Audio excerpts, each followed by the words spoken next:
G'day guys, I'm going to be talking today to Hailie Kim. She's one of the many candidates that's running to be the next council member for the 26th Council District, which covers the neighbourhoods of Sunnyside, Long Island City, Woodside and a portion of Astoria. This morning, Hailie, thank you very much for joining me. Thanks so much for having me here, Christian.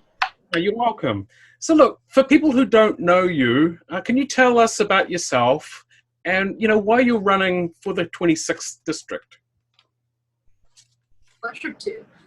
Hi, my name is Hailie Kim. I'm 27, an adjunct at Hunter College in the English department. I am a first-generation Korean immigrant and the daughter of a nail technician and a small business owner. And I'm running because I want to restructure our values and put them at the forefront at the city council level. I think for too long we put outside interests outside of the interests of, before the interests of actual people. I want to put our values at the forefront, not just with words, but with legislation and through restructuring our budget. All right, Hailie. Well, thank you for that. And just tell us about, your connection with the 26th Council District. Are you a newcomer? Were you raised here? Do you work? I mean, I guess you work here, but can you tell us a little bit more about your ties? Yeah, I moved here when I was 5. For about a year, I lived in Woodside with my grandparents and my parents in this 2-bedroom apartment. So it was 5 of us. I was 5. My parents and I took 1 bedroom. My grandparents had the other. And then about a year after that, we moved to Sunnyside right around the time I started primary school. So PS 150 down the block, almost literally. I went from 1st grade to 6th grade there. And I went to high school at the Baccalaureate School for Global Education, as well as middle school. So it was really funny. A lot of people say, oh, I went to elementary school here, middle school here, and high school there. No, I just went to primary and secondary school, essentially. It was great. And I was very lucky. I think our education system is one of the real gems of our district. Obviously, one of the big issues at the moment in our district is land use, rezoning, zonings, etc. One of the biggest things to happen in our district, of course, was the announcement of Amazon, nearly 2 years ago. What was your view on that plan at the time, and do you see it as maybe a missed opportunity or not? I don't really see it as a missed opportunity. Amazon did end up coming to New York, didn't they? And I was teaching a class actually called, it was basically a writing class to do with the city. And when Amazon was happening, I got my students to all read articles about it and talk to them about this is what real kind of gentrification looks like. I think a lot of people who talk about large mega developments frame it in the context of public land for public use. I differ from them in that I think it's a way to mask discomfort about the real issue, which is not just the tax breaks, which are of course terrible and need to go, but about the displacement of very vulnerable people, lower income people, and people of color. So were you opposed to the plan? Is that what you're saying? Yes, I was. And you're opposed to it on what grounds? I really don't think the jobs would have come to our district. And we have to look at also the kinds of jobs that they were claiming to bring to the neighborhood. Were they temporary construction jobs? Most likely, yeah, most of the jobs that they were going to bring to the neighborhood would have been construction jobs, which are great, especially if they're union, but it's not a long-term solution. All right. Well, now we're moving forward, to today, and we're dealing with that same area within Long Island City. You've got plans out there at the moment around the Annabelle Basin for 15 buildings. Again, they're talking about maybe 25,000 jobs because half of it will be commercial space. Based on your, look at those plans, I mean, they're preliminarily put forward so far. What are your thoughts? I think if you're specifically referring to your LIC plan, right? I thought their reports were very interesting. I did read, especially their economic development reports from everything they put up on the website, everything that was accessible. And they liked to talk about equity and community involvement. Inclusivity, I think, is the actual word. Mm-hmm. But they weren't really including the community. It was about, the last time I heard, at most 1,000 people who participated in meetings. Right now, with the pandemic, they had an online meeting. How many people really would have been able to participate? And they're kind of drowning out the voices of people who are actually very opposed to this, which I think is wrong. I think they do need to listen to what we're telling them, which is we can't really afford to develop that area with anything more than infrastructure. Okay, so are you saying then that you wouldn't want to see any large-scale development in that area for the foreseeable future? Is that what you were saying? Yeah, unless it has to do with building things like community centers or, schools, which are desperately needed, especially in Long Island City. I think one of the testaments to what developers miss comes to this. When developers vet that area, they underestimate the number of families who are willing to live in cramped conditions for the convenience of living in Long Island City, and it's a great neighborhood to live in. But that means that they underestimate also the number of schools that they need to build. Now, but the city right now is going to be hard up for cash. Yes. Maybe we're going to be dependent on developers to come along and create these spaces, and then we're going to have to sort of, got to give a bit to get a bit. Would you be willing to accept like them to build a school for X amount of units and X amount of commercial space? Because that could be what we face. For a while, yeah, I'm agreeing with you that the city budget is going to be very wonky. I'm actually involved in a plan right now to expand the baccalaureate school, and it's an annex for the school, which I understand is different from building an entirely new school. Mm-hmm. But we do have the means to do something like that, and I agree, for a while, building schools is going to slow down. We have to do it, but it'll be slow. But unless these units that they're proposing are actually affordable, they're based off the income of the people who already live here. And they're not going to, it is a pretty difficult situation, right? We do have a budget to worry about. We do have these people who are claiming that they will build things and bring jobs into the area.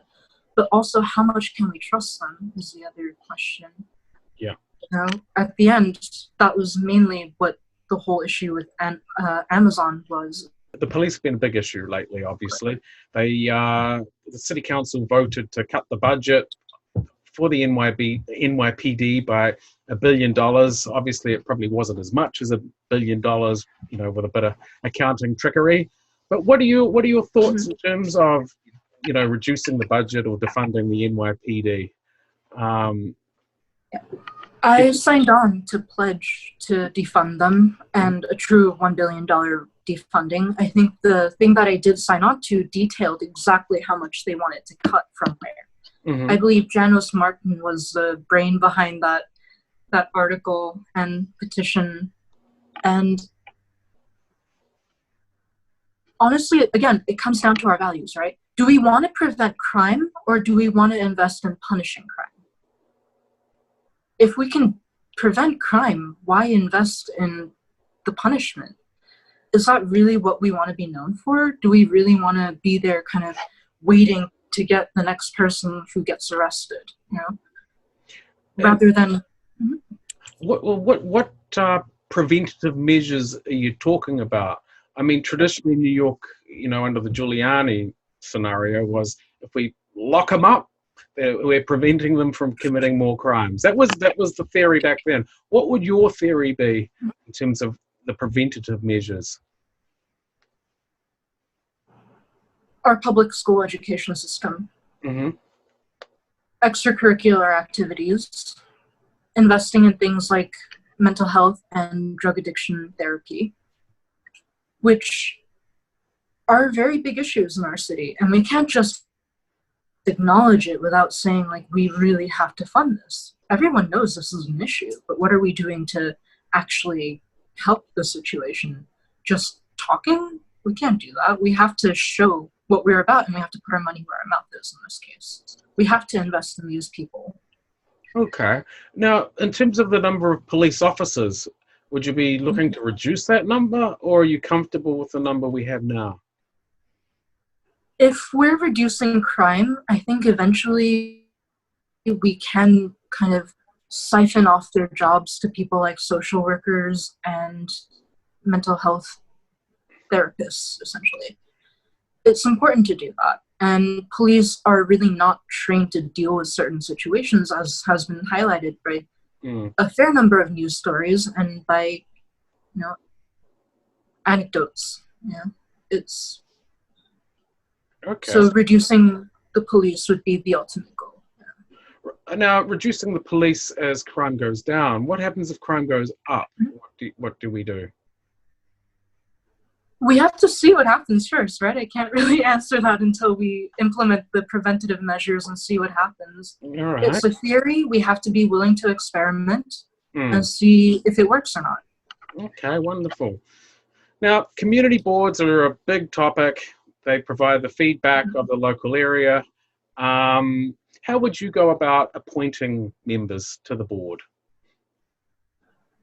Two things. One, I would want the community board elected, which of course other people are for that, but we also have to make it truly equitable. We can't just say elections and then say that it's really fair for everybody, because lower income people won't have the means to spend the time to campaign. So providing a fund to support their campaigns and also a stipend to have them attend the monthly meetings would be a way to actually get people on board to do this and be invested. Now, Hailie, what do you think is wrong with the current system then? Why would you want to change it? You could argue that it's a radical change. So why would you want to do that? What's the reason? Because I think right now also the community board doesn't really have any teeth. It's an advisory role, which the council person can actually overstep. If we really want a checks and balances, we have to provide the checks and balances. It can't just be, for example, if I were to get elected, me saying, oh, you advised this? I don't have to listen to it. And sidestepping that. I think it's a way for, if we also give the community board teeth, a way for the council person to actually have to listen to their community. Okay. So you would want to give the community board teeth, and you would also want to distance the appointments from the council member, so there is a much more, check and balance there, as opposed to the council person just appointing all their people with the same ideology. Okay.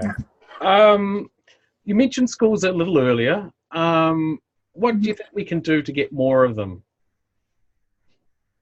So when the DOE was talking about a lack of budget for the baccalaureate school, one of the things that was proposed was a private-public partnership, which that gets a little weird, admittedly, because the DOE wants to buy their space rather than lease it. So if a school is very, very hard up for space and the issue is genuinely money, that might be an option, but also an option to think about very carefully in case complications rise up later. Just sort of last question. What would you do differently than what the council member has been doing lately or in this district? What would your approach be that would be different, perhaps? I think Jimmy might agree with me on this, but I would probably bother legislators at different levels a lot more. I don't think of the council seat as just limited to what we can do. I think if we partner up with people at the state and federal level, we can enact real change. Right now, right, the budget is an issue because money isn't coming in from the federal government. Mm. If we worked with people who are in Congress, who are state assembly people and state senators, we can really prioritize what we want to prioritize in the budget, and we can try and make sure it does trickle down, and we can emphasize the real urgency that we're facing. And that's one of the things I want to do. I really want to make change, not just here in the district, but however I can throughout the entire city with whatever measures I can come up with. All right. Well, Hailie, thank you very much for your time. I really appreciate it. Is there anything else you'd like to say or get out there to people that may be watching this? I hate to be mercenary, but please, everyone, keep in mind this is a ranked choice election, Mm-hmm. and the primary date is June 22nd, 2021. Please do your research on your candidates. That's all I ask of you right now. And I look forward to seeing everyone out there on the campaign trail as much as I can.